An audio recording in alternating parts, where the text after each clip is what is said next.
नए वर्ष की सबको शुभकामनाएं, बहुत बहुत प्यार। और गुरुजनों ने हम सबको प्रेम करना सिखाया और प्रेम की महिमा अनंत है। आज 2025 में हम सब एकत्रित हुए हैं और आगे उमंग तरंग निरंतर मुस्कुराते हुए प्रेम प्यार से आगे बढ़ते चलो। गुजरा हुआ पल जो गुजर चुका है उसकी याद नहीं, जो है वर्तमान में उसमें एंजॉय करो, प्रेम करो। अपने आप ही है सर्वत्र, कोई दूसरा नहीं है। सब राग द्वेष मिटा के एकता के सूत्र में, प्रेम के सूत्र में सब बंधे। और ये बंधन प्रेम का हमने जाना, हाँ हमने जाना। ये प्रेम का बंधन कौन सिखाता है? गुरु। तब हम सब जान पाते, नहीं तो नहीं। प्रेम एक ही है, आनंद एक ही है। एको ब्रह्म द्वितीया नास्ति, एक ही ब्रह्म है, दूसरा है ही नहीं। हम लोग ये सब नहीं जानते थे। आज गुरु की बहुत बड़ाई है। पहले तो माता जी को थैंक्स जाता है जो तुरवा में ये ज्ञान आया। उसके अकॉर्डिंग मेरा जीवन सबका आहिस्ता आहिस्ता चल रहा है, हम सबका। ये गुरु ही चलाने वाला है। सुशीला माता जी के सदके सब आनंद शांति को प्राप्त हो रहे हैं। और कैसे प्रीतम भगवान ने सबको प्रेम से संभाला, सजाया, लालन पालन उन्होंने ही ज्ञान से किया। ये रमज समझ भी उठना बैठना चलना फिरना वही सिखाने वाले हैं। कैसे दादा भगवान ने हम बोला, कैसे सब अबला कहते थे और गुरु ने कैसे सिखाया, अबला नहीं तुम सबला हो, तुम सब कुछ कर सकती हो, तुम में वो सब शक्ति है। ये नवदुर्गा शक्ति वो सब तुम्हारे ही अंदर है और तुम हर कार्य कर सकते हो। ये दादा भगवान ने जागृति का ज्ञान दिया और हर शहर में ये ज्ञान सबके जीवन को संवार रहा है। ये ब्रह्म विद्या बोला, ब्रह्म ज्ञान की एक बूंद मस्त करे दिन रैन। और जब ये ज्ञान का नशा जब चढ़ता है तो संसार में कुछ दिखाई नहीं पड़ता, भलाई बुराई सब। इसलिए पवित्रता आ जाती है अंतःकरण में। एक तुम ही हो, दूसरा कोई है ही नहीं। और जब तुम्हारे सिवा कोई है नहीं तो किससे बैर और विरोध रखे। सबसे प्रेम प्यार से मिलते चलें, सबसे प्यार करते चलें। जो भी पुराने साल में हमारे अंदर जो भी बात रही वो पुराने साल में वहीं छोड़ दे। अब नया नया प्रेम, दोबारा मेरा जीवन शुरू है। जो भी हमसे त्रुटियां हुई बोला माफी देते चले, माफी लेते चले। और फिर नया जीवन आगे हमको मिलता है। ये प्रवाह है और इसमें कोशिश करो कि हम पीछे ना, बढ़ा हुआ कदम मेरा पीछे ना, आगे ही आगे मेरा कदम बढ़े। फिर देखो जीवन में खुशियां ही खुशियां हैं। और गुरु हमको खुशी से भी ऊपर वस्तु प्रदान करता है। वस्तु अमोलक दी मेरे सतगुरु, कृपा कर अपनायो पायो जी मैंने राम रतन धन पायो। पायो जी मैंने राम रतन धन पायो। तो ये कृपा अपने ऊपर जब करोगे तब इस पे अमल किया जाएगा, अन्यथा संभव नहीं। और सब प्रसन्नता पूर्वक अंदर में किसी बात को लेके कोई बात अंदर में आ जाए तो तुरंत से हटाएं, नहीं तो खुशी पिट जाती है, आनंद पिट जाता है। संसार में ये सब चलता है। ये प्रकृति का नियम है, बदलाव। और बदलाव को जो स्वीकार कर लेता है वो परमात्मा स्वरूप है, आत्म स्वरूप है, ज्योत स्वरूप है। प्रकाश स्वरूप है, अन्यथा संभव नहीं है। प्रकाश स्वरूप, जब ये प्रकाश स्वरूप तुम्हारा जीवन है तो फिर अंधकार नहीं है।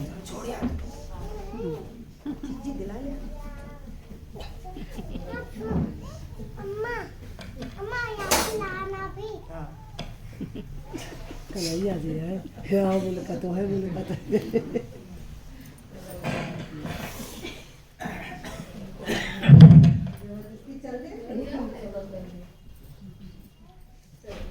कैसे प्रीतम भगवान हर साल नया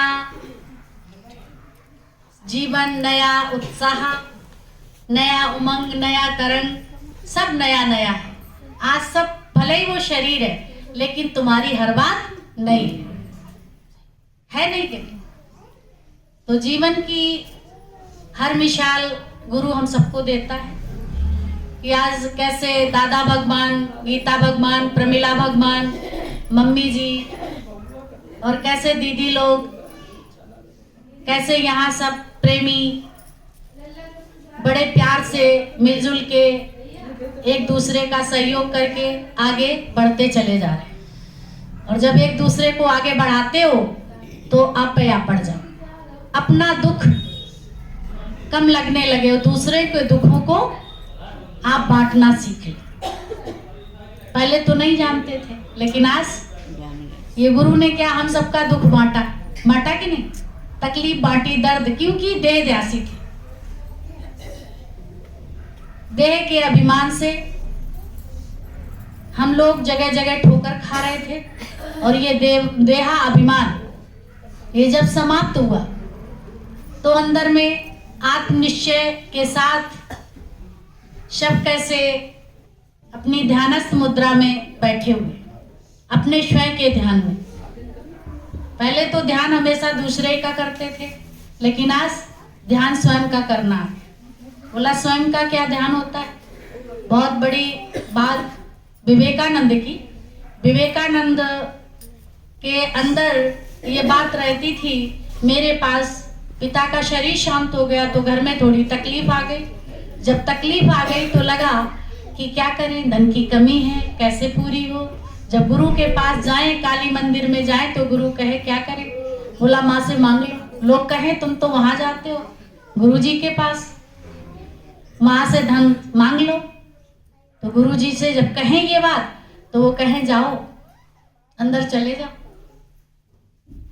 काली माँ का मंदिर था वहां से मांग लेना।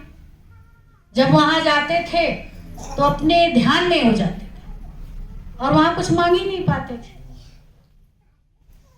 पता ही नहीं। जब जाते थे तो पूछते थे क्या मांगा, तो जवाब आता था ध्यान ही नहीं रहा मांगने को। वो कारण क्या है? तुम ही अभी यहाँ बैठते हो, समझ मिल जाती है कि ये संसार नश्वर है और इसमें कुछ भी तो नहीं अपना, क्या मांगू क्या मांगू, कुछ थिर न रहे, देखत नयन सबा चला सब जाए। कुछ भी रहने वाला नहीं और सब जाने ही वाला है। अब क्या जो है मांगू, तो ये समझ मिल जाती है। तुम भी मांगने तो जाते हो लेकिन अब अंदर से जवाब क्या आता है, क्या मांगू। जब संसार नश्वर है, पहले तो सज के जाते हो, फिर कहते अब कुछ मांगने को बचे ही नहीं, सब धरती का दहेज धरती पे ही रह जाएगा, तो क्या मांगे? कुछ नहीं मांगना, बस मांगना है तो हरिजश मांगना कि बस प्रभु आप मिले रहे, आपके अलावा हमें कुछ नहीं चाहिए। और क्या भक्त को चाहिए? कुछ नहीं चाहिए। ऐसे निरीच्छा हो जाओ। मतलब भिखारी के हाथ में कटोरा था तो जब गुरु मिला तो वो कटोरा छीन के फेंक दिया कि तू खुद भगवान है, तू कटोरा लेके क्यों घूम रहा है? तो विवेकानंद को जीवन किसने दिया? गुरु ने। मांगना भूल गए और कैसे अपनी देश की सेवा के लिए निकल पड़े। जगह जगह उन्होंने ज्ञान का प्रचार प्रसार किया, ऐसे ही तुम सब निकल पड़ो, निकल पड़े हम साईं के बंदे। परमात्मा के बच्चे जब निकल पड़ते हैं तो हर जगह कूड़ा कचरा समाप्त हो जाता है। बोला ज्ञानी ध्यानी नरक पड़े और स्वर्ग पड़े हत्यारे। आज हम सब कैसे अज्ञानता में, कितनी अंदर में कमियां थी, कितने अंदर में विकार थे, लेकिन गुरु के दर पे आते ही आते उन्होंने कैसे सफा कर दिया। उनकी महिमा है, उनकी महिमा का गुणगान करते रहो, निरंतर आगे बढ़ते रहो। बोला ये लंगर कैसे संतों के सदके चलते ही रहते, लंगर भंडारे लगते ही रहते हैं, स्वयं से स्वयं का कार्य होता रहता। देखो आज सुबह शाम कहीं भी जाओ सब भरपूर हैं, सब उदार हृदय वाले हैं, किसी के अंदर कोई शिकन नहीं, बड़े प्रेम प्यार से सब कार्य करते हैं। कैसे गुरु की महिमा ने हम सबको महान बनाया। नहीं तो एक दूसरे काश का ऐसा दिन था, सब अपने घरों में पड़े थे, सर्दी मना रहे थे। आज तुम सबको कोई सर्दी नहीं लग रही है, कोई सर्दी लग रही है? बिल्कुल नहीं सर्दी लग रही, सबको गर्मी लग रही है कि नहीं? सबको लग रही है, क्योंकि एक दूसरे से भी गर्मी मिलती है कि नहीं? पास पास बैठने से सबको कैसे गर्मी में हीटर पैदा कर दिया है, फिट कर दिया कि नहीं? गर्मी में,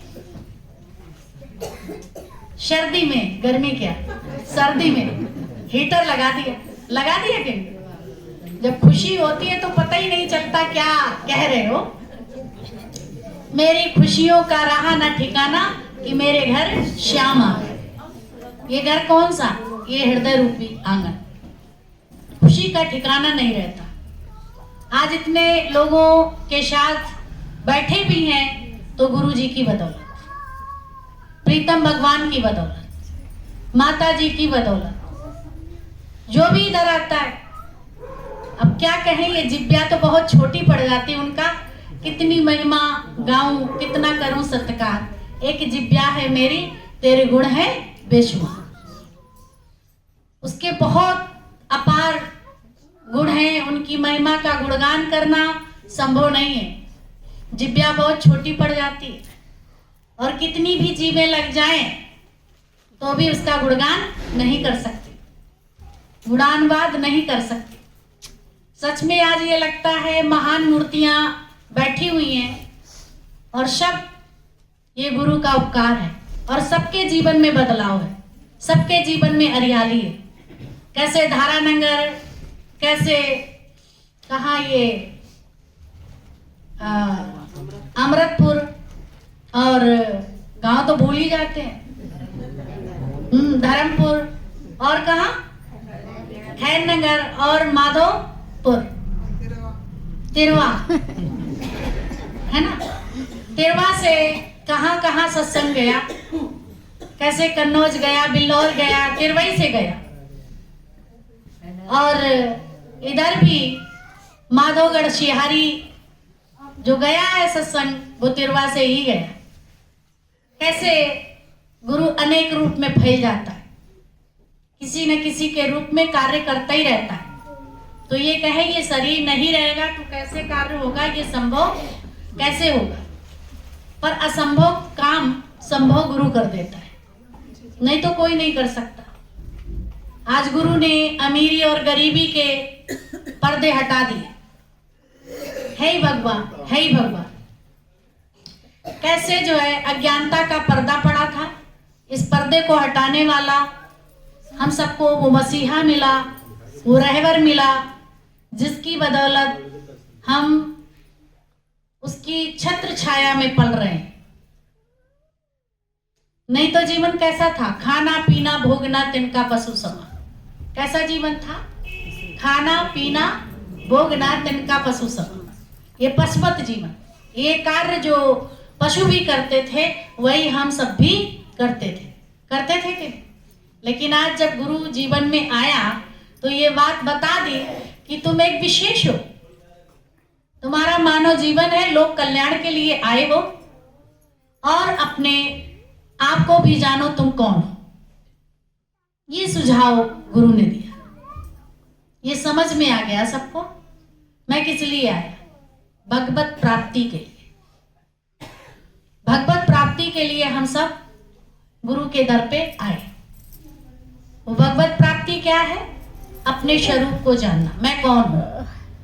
फलानी फलानी कह के सब बुलाते थे और फलानी फलानी के नाम से हम सब जानते थे, लेकिन आज कौन है? वही भगवान है। मानो या ना मानो वही है वो। तभी ये चलती फिरती ये सृष्टि नजर आ रही है, क्योंकि चलाने वाला है। कैसे? आज समझ में भी आ गया, कर्ता के हाथ हजार काहे तू करने चला।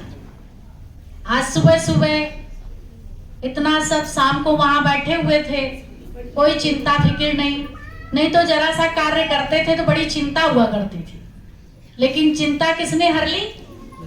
आज गुरु ने हर ली। बड़े आराम से, बड़े आस्ते से, सब बड़े प्रेम में सब सहज हो जाता है। और तुम्हारा जीवन सबका सहज है। असहज दुनिया में थे। अभी गुरुजी बोल रहे थे, जहां काम तहां राम नहीं और जहां राम तहां काम नहीं। तुम सबके काम उतर गए। उतर गए किसने उतारे? गुरु ने। नहीं तो सभी के बहुत कार्य हैं कि नहीं? लेकिन तुम्हारे पास कोई भी कार्य नहीं। करण करावन आपे आप, मानस के कछ नाही हाथ, मानस कर्म करत बहुबात, जाके करतब वृथा जात। ऐसे निरर्थक हमारा समय जा रहा था। सब करने में लगे थे, लेकिन ना करने की भाषा कोई बिरला ही बता सकता है। वो तत्व ज्ञानी ही बता सकता है। नहीं तो हर जगह करने की भाषा सिखाई जाती। ये कर लो तो ये प्राप्त होगा, ये कर लो तो ये प्राप्त होगा, ये कर लो तो ये प्राप्त होगा। लेकिन यहाँ क्या कहा जाता है? कुछ करो ही नहीं, कुछ करना ही नहीं। ना कुछ करना है ना कुछ बनना है। अब ये मत समझ लेना कि अब हम बैठे रहेंगे। करने वाली वो अदृश्य सत्ता है, उससे सब कार्य हो रहा है। ये मुंडी भी हिल रही तो ये आवाज भी आ रही तो ये एक्शन भी हो रहा, उस निराकार के कारण ही हो रहा है। तो समझ में आता है। अब नहीं लगता कि हम सब करते हैं। गुरुजी बोलते थे कि बोला गधे को काम पे लगा, मतलब घोड़े को बताया, इस घोड़े को काम पे लगा। बोला इसके सदके कितने ये लंगर भंडारे चलते रहते हैं। बोला एक बार की बात है, हम लोग वहीं थे और गुरुजी बोल रहे थे, इस गधे को रोज बेचो और रोज लंगर करो। और गधा एक ही है। तो वो गधा कौन है? ये। तो बहुत सुंदर पैगाम दिया उन्होंने कि बोला गधे बहुत हैं पर गधा फिर भी एक ही है। फिर भी गधा एक ही है। तो ये समझ में आ गई बात कि ये रोज कार्य पे बैठेगा, रोज ये लंगर भंडारे चलेंगे क्या? आज उनके ही सदके तो चल रहे। मैंने क्या किया? कुछ नहीं। ये विराट रूप में परमात्मा अपना कार्य स्वयं करता है, इसलिए कोई चिंता नहीं करनी पड़ती। तुम शादी ब्याह करते हैं तो कितने दिनों से तैयारियों, कितनी थकावट हो जाती कि?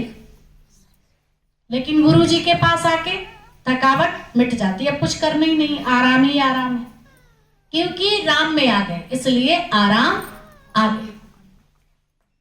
जब तक राम में रूप नहीं था, जीवन नहीं था, तब तक आराम नहीं थी। अब आराम है। राम में आ जाओ। वो आराम नहीं कि चारपाई पे लेट गए तो आराम है। अब पता नहीं उसमें कितने घोड़े गधे चल रहे, आराम है भी ये नहीं है। तो ये ध्यान रहे कि आराम हम कर रहे हैं या फिर हराम में लेटे पड़े। हराम क्या है? माया में, मतलब माया का चिंतन।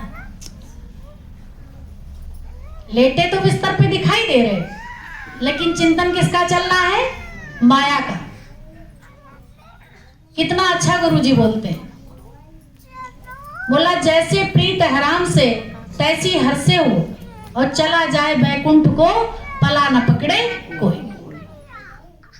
जैसी प्रीत हराम से, हराम किसको बोला गया? ये संसार। हराम माना ये विकारी है, ये निश्चित जाने ही वाला है। कितना इसको पकड़ के लोग बैठते हैं, लेकिन वो चला ही जाता है, चला जाता है, चला जाता है, पकड़ नहीं सकते। ये नश्वर संसार है। जैसे प्रीत आपने संसार से करी है, लगता है यही सच है, वैसे ही परमात्मा से प्रीत कर लीजिए। जैसे प्रीत हराम से तैसी हर से हो, और चला जाए बैकुंठ को भला न पकड़े कोई। ये छोटी छोटी बातें हमें आगे बढ़ाती रहती है, रमस समझ देती रहती है, और ये जब समझ मिल जाती है तो वास्तव में बहुत अच्छा लगता है। आज सबको, तुम सबको देख के अच्छा लगता, सबके अंदर निष्कामता आ गई, निष्काम भाव, सकामता चली, और सकामता के कारण हम सुखी दुखी, क्योंकि बदले की भावना भी बात चल रही थी कि सकामता का मतलब क्या है।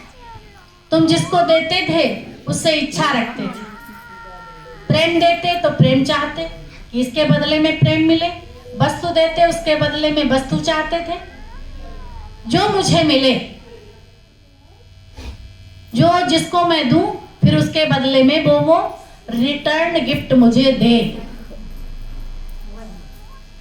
और जब कोई किसी को दुख देते हो और फिर वो बदले में तुम्हें दुख देता है तो कैसा लगता है?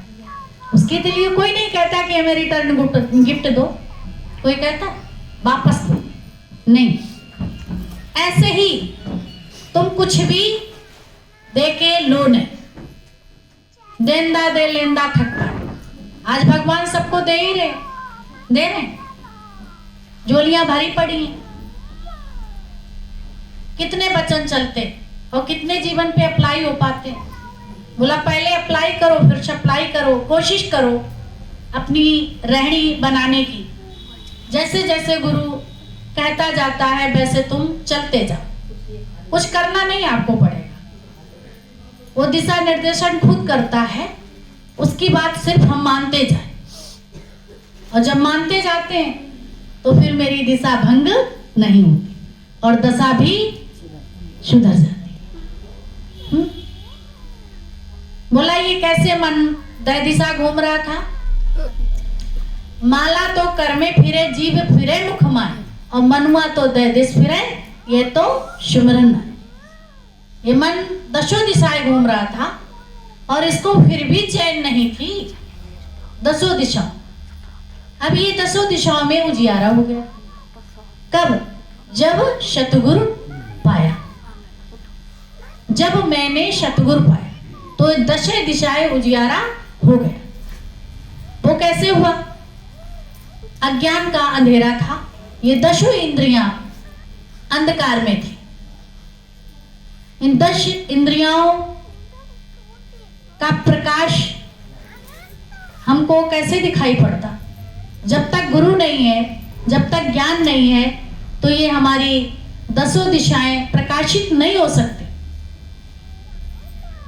संसार को प्रभावित करते रहे, कराते रहे, लेकिन प्रकाशित ही नहीं थे, तो प्रकाश न खुद ले पाए और न खुद दूसरों को दे पाए। आज गुरु ने अपने को ब्रह्म स्वरूप जाना और अगलों को भी वही जाना। आत्मा पश्यंती आत्मा, इधर भी वही है और इधर भी वही है, दूसरा कुछ बने ही नहीं। कल्याण की भावना से देखा, किसी की कमियां नहीं देखी, और जिस भी कमी को देखा उसको साफ करके ही छोड़ा।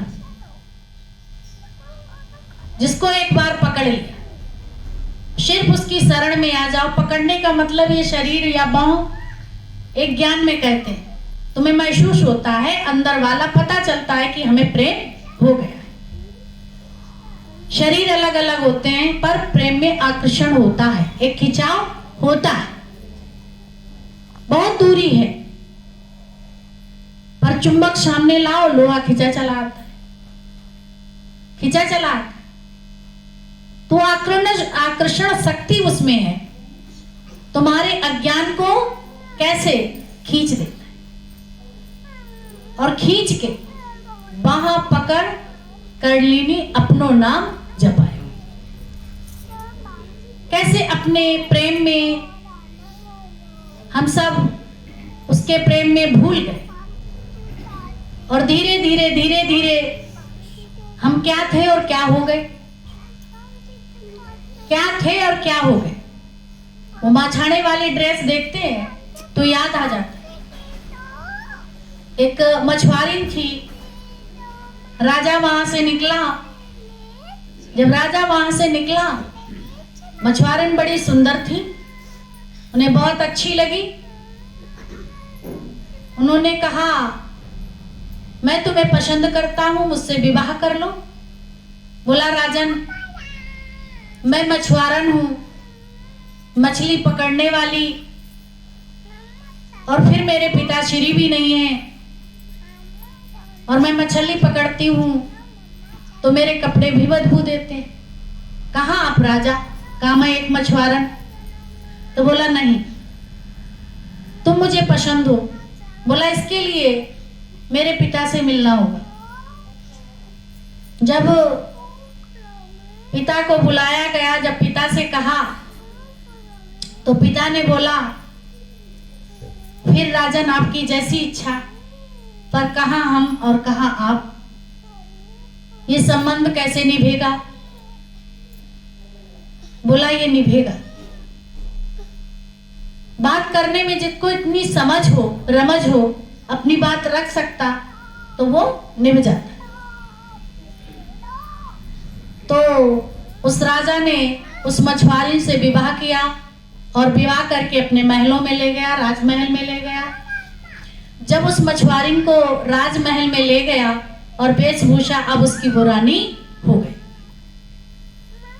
बहुत प्यार करता था, रानी जो भी कहती थी, और शर्त भी रखवा ली थी कि बस एक शर्त है कि मेरे लिए एक कमरा बनवा दिया जाए,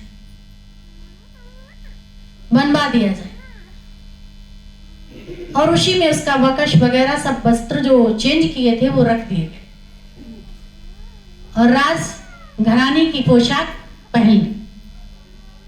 जब सब सो जाते थे, खुद भी सोती जाने को होती थी सोने को, तो इससे पहले वो क्या करती थी, वो बक्से को देखती थी खोल के एक बार शाम को, और बहुत थैंक्स बोलती थी कि कहाँ मैं थी और कहाँ मैं आ गई, बड़ी किस्मत है।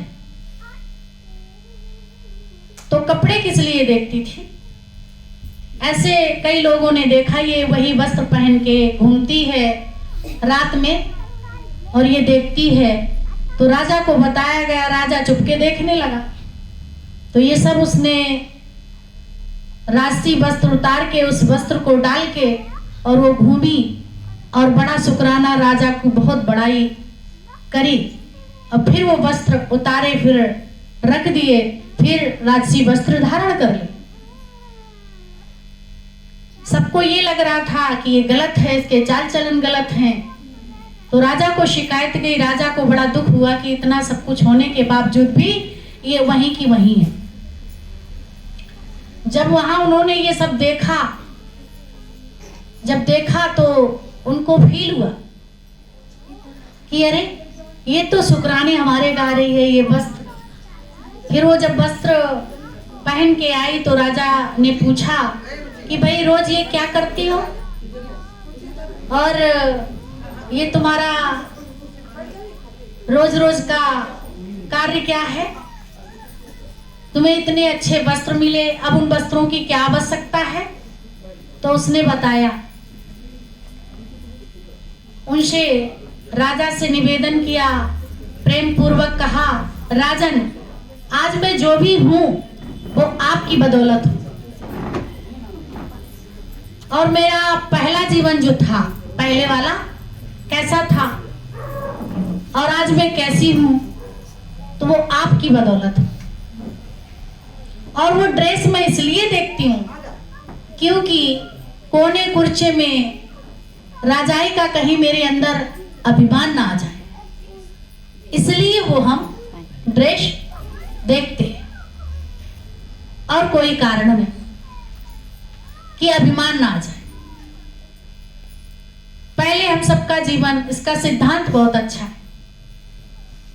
पहले हम सब कैसे थे? वो मछुआरी कौन है? हम सभी तो हैं। कितनी गंदगी अंतःकरण में, कितनी विचारों में मलिनता, भगवान कैसे अपनाता? कोई अपनाने के लिए तैयार नहीं था, लेकिन जीवन में वो कौन है? गुरु, जो हमको सजाता है, संवारता है और उसके काबिल बनाता है। ये ब्रह्म ज्ञान की कन्या हम सबको उसने दी, और दामादों की तरह हम लोगों की बोला कैसे सम्मान किया, प्यार किया, वो हम सबको झुका। हम लोग तो बात के झुके। पहले तो उसको हम देखने जाते हैं, समझने जाते हैं, फिर इसके बाद धीरे धीरे धीरे धीरे मेरे विचार चेंज होते हैं, धीरे धीरे प्रेम हो जाता है। फिर हम कमियां नहीं, अपने जैसा नहीं देखते, फिर उसको कैसा देखते हैं? जो ईश्वर है वही आज उतर के इस धरती पे हम सबका उद्धार करने के लिए आ गया है, और ये सच्ची बात है। और ये सबको समझ आ गई तो आगे बढ़ते ही चले जाएंगे। बाहर से अगर शरीर को देखेंगे तो कभी आगे नहीं बढ़ पाएंगे। अगर इस ज्ञान के कारण जो मेरे जीवन में बदलाव आया, वही हमको आगे भी लेके जा सकता, और कोई नहीं है। कोई बचपन से माँ बाप भी मिले, ऐसा नहीं है कि उनका प्यार नहीं है, उनका भी प्यार है। बस इतना अंतर है कि उनके पास भी ये वस्तु नहीं थी। जो उनके पास था उन्होंने सब कुछ दे दिया, लुटा दिया। अब जब उनके पास ये वस्तु थी ही नहीं तो देते कैसे? अगर उनके पास होता तो दे